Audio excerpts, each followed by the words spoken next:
Bom dia, são 8 horas e 15 minutos, sexta-feira, 24 de abril. Essa é a TV Senado, eu sou André Ricardo e você está assistindo ao Senado Agora. Depois que a Câmara concluiu a votação do projeto que regulamenta a terceirização no país, a matéria vem para análise no Senado, onde já divide opiniões. O total de terceirizados no Brasil corresponde a pelo menos 26,8% do mercado formal de trabalho. São quase 13 milhões de empregados vinculados a empresas prestadoras de serviços. O projeto de lei aprovado pela Câmara dos Deputados estabelece regras para esse segmento. Obriga, por exemplo, a especialização da empresa terceirizada, que poderá oferecer um único tipo de serviço. A empresa contratante terá a obrigação de fiscalizar o recolhimento dos direitos trabalhistas, contratuais e previdenciários dos funcionários e poderá ser responsabilizada na Justiça pelo pagamento integral de eventuais dívidas deixadas pela empresa contratada. Os deputados mantiveram no texto um dos pontos polêmicos da proposta, a permissão para que empresas privadas possam terceirizar qualquer tipo de atividade.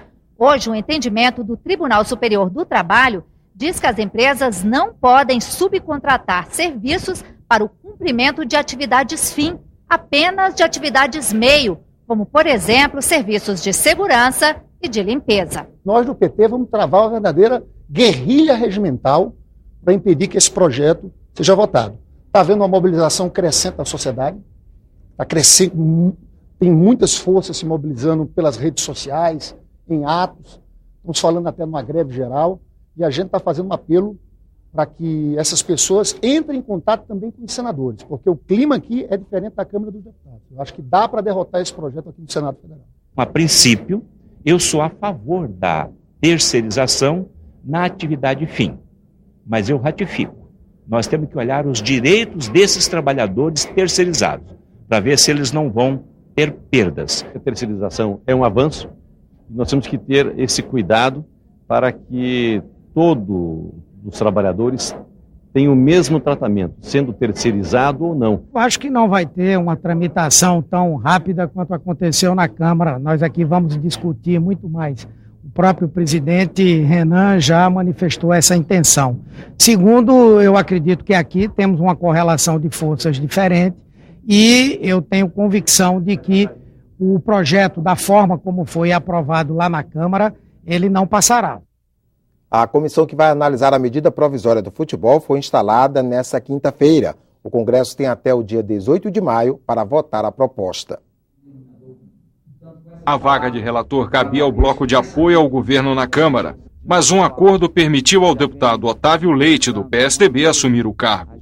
Ele vinha sendo um dos principais articuladores da Lei de Responsabilidade Fiscal do Futebol, até o governo editar a medida provisória. O texto cria o Programa de Modernização da Gestão e Responsabilidade Fiscal do Futebol Brasileiro. Os clubes podem pagar em até 20 anos a dívida com a União, que hoje está calculada em 4 bilhões de reais. A redução pode chegar a 70% no caso das multas e de 30% dos juros. Os times têm até o dia 30 de junho para aderir ao programa. Mas para receber o benefício, os clubes precisam oferecer uma série de contrapartidas. Por isso, segundo integrantes da comissão, é necessário mudar o texto. Os clubes não podem ter obrigatoriedade de nada. O clube pratica o futebol e pratica da forma que ele precisa de praticar. Ou seja, se ele tem que investir nas categorias de base, ele investe. Se ele pode investir em futebol feminino, que invista. Nós vamos trazer as mulheres para praticarem futebol no Brasil através desse tipo de incentivo, desse tipo de trabalho, e não da obrigatoriedade para os clubes aplicarem 30% em futebol feminino. Deputados e senadores apresentaram até o momento 181 emendas ao texto da MP. O relator, por enquanto, não fala em mudanças na proposta, mas diz que é necessário, sim, exigir contrapartidas dos clubes de futebol. A liberdade de associação, de organização, está consagrada na Constituição, né? Mas quando há uma relação direta com a esfera pública, essas relações elas podem estabelecer obrigações recíprocas, direitos e obrigações, deveres. O plenário do Senado aprovou na sessão dessa quinta-feira a criação de uma comissão temporária externa composta por 3 senadores, para tratar da situação das agências reguladoras do governo. O relatório com os resultados será entregue à Comissão de Infraestrutura. Os senadores também aprovaram 2 acordos internacionais feitos pelo governo, um na área de defesa com a República Tcheca e outro no setor turístico com o governo de Camarões. A Comissão de Educação, Cultura e Esporte realizou nesta quinta-feira um seminário sobre o autismo e os desafios da educação inclusiva.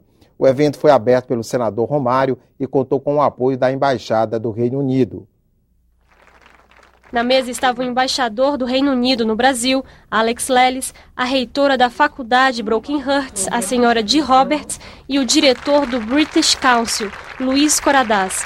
Estamos longe do ideal no que se refere às políticas públicas do nosso país em relação a todas as pessoas com deficiência, e não é diferente também do autismo. Mas eu tenho certeza que, mais uma vez, depois desse evento, as pessoas deverão se conscientizar melhor e começar a olhar de uma forma diferenciada, principalmente mais humana, para todos aqueles que possuem alguma deficiência e principalmente que possuem o autismo. A educadora britânica Dee Roberts trouxe um pouco da experiência como reitora da faculdade Brockenhurst.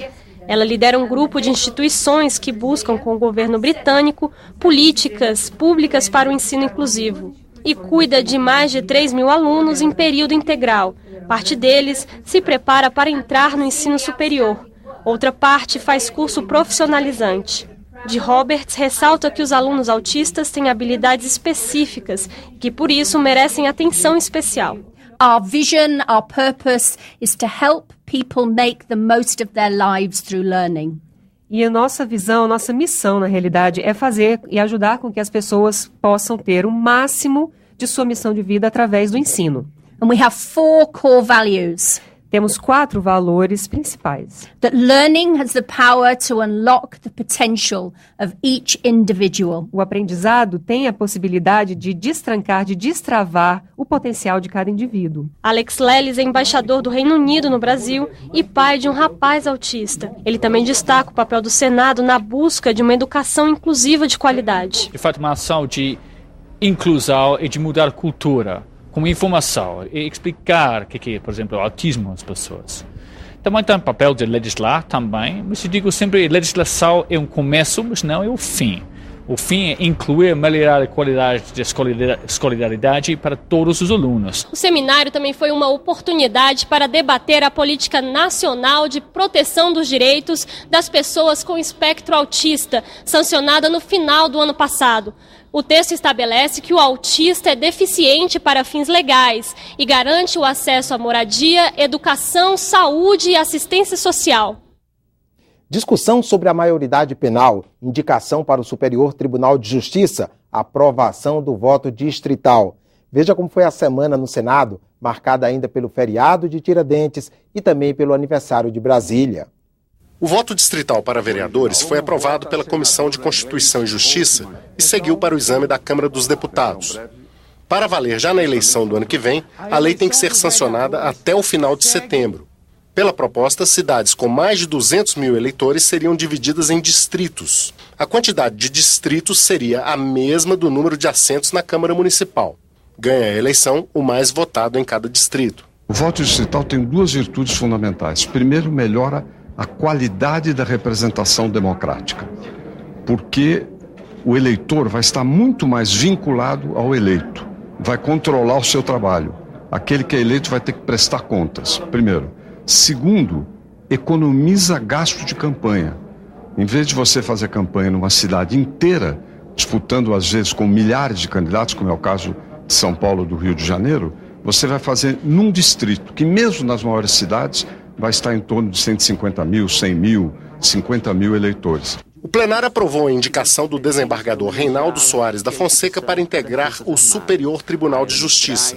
Na sabatina na CCJ, ele se manifestou sobre a redução da maioridade penal. A questão é, vamos alterar para 16. e vai surtir o efeito que a sociedade espera, porque nós vamos aumentar os 711 mil enclausurados. A redução da maioridade penal, que teve sua constitucionalidade aprovada pela CCJ da Câmara dos Deputados, foi discutida em audiência pública na Comissão de Direitos Humanos do Senado. Caso venha a ser promulgada uma proposta como essa e se torne emenda constitucional, não tenham dúvidas, o Conselho Federal do OAB envidará esforços para que seja proposta uma ação direta de inconstitucionalidade perante o Supremo Tribunal Federal. Outra matéria que já causa polêmica no Senado é a sanção, pela presidente Dilma, do aumento da verba do fundo partidário. Nesse momento de crise, de cortes em educação, saúde, obras, nesse momento de ajuste fiscal em que a sociedade é sacrificada, triplicar o valor do fundo partidário é um escárnio. A presidenta sanciona o fundo partidário com um aumento muito grande e desde logo anuncia que vai contingenciar. Ela, sem dúvida nenhuma, escolheu a pior solução. Ela deveria ter vetado, como muitos pediram, porque aquilo foi uma coisa que foi aprovada no meio do orçamento, sem que houvesse um debate suficiente sobre ela. Nós tivemos aí um incremento de partidos muito grande, né? Eu vi até se comparar de 20 anos atrás, o recurso era menor. Ora, em 20 anos atrás tinham 8 partidos, agora tem 32. Esse recurso é dividido entre todos os partidos. E se a gente quer ter democracia, precisa ter partido político. E partido político precisa ter recurso. A comissão mista que vai analisar a MP do futebol foi instalada, mas a votação do relatório final de outra comissão mista, a que trata da medida provisória que altera regras para a concessão de seguro-desemprego, abono salarial e o seguro-defeso dos pescadores, foi adiada. O que entrou aqui de atravessado é uma disputa em relação a outra legislação, que é a questão da terceirização. Então estão buscando mediações aí, porque as centrais estão divididas em relação à terceirização. Então, estão encontrando aqui um processo de impedimento no processo de votação. A Comissão de Agricultura e Reforma Agrária debateu em audiência pública a regularização fundiária da Amazônia. E também em audiência pública, a Comissão de Educação discutiu a profissão de artesão, que ocupa 8 milhões e meio de pessoas no país e gera um mercado de mais de 50 milhões de reais. Nós demos um passo importante rumo ao respeito profissional ao artesão e à valorização e promoção do artesanato no nosso país. E uma pesquisa sobre o fornecimento de energia elétrica no país foi realizada pelo Data Senado, em parceria com a Universidade Americana de Colômbia. A pesquisa testou que 85% aprovam as energias provenientes de fontes renováveis, como a eólica e a solar. Já a energia nuclear é rejeitada por 65% dos brasileiros.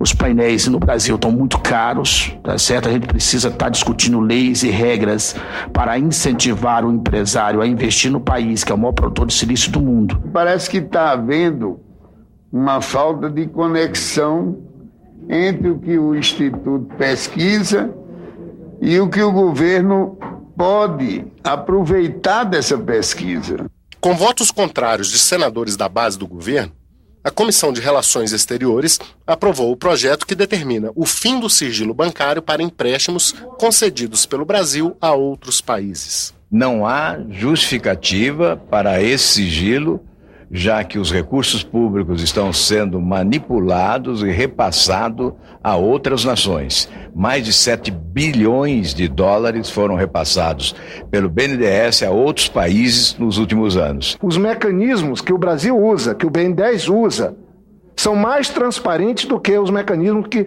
os mais importantes países do mundo adotam. O Senado marcou o aniversário de Brasília com uma exposição sobre as memórias e lembranças das primeiras mulheres a chegarem na capital federal. A maior emoção que nós tivemos em Brasília foi a inauguração, claro.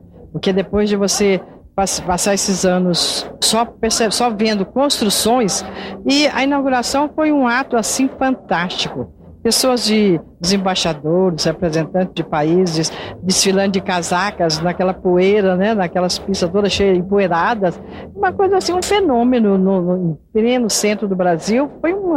Era uma visão fantástica. O feriado de Tiradentes, que paralisou os trabalhos do Congresso na terça-feira, marcou também os 55 anos de Brasília.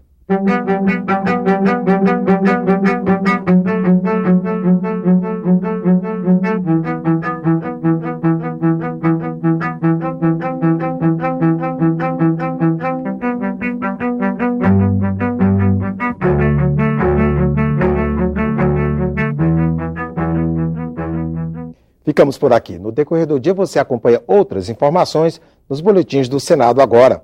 Enquanto isso, continue assistindo a nossa programação.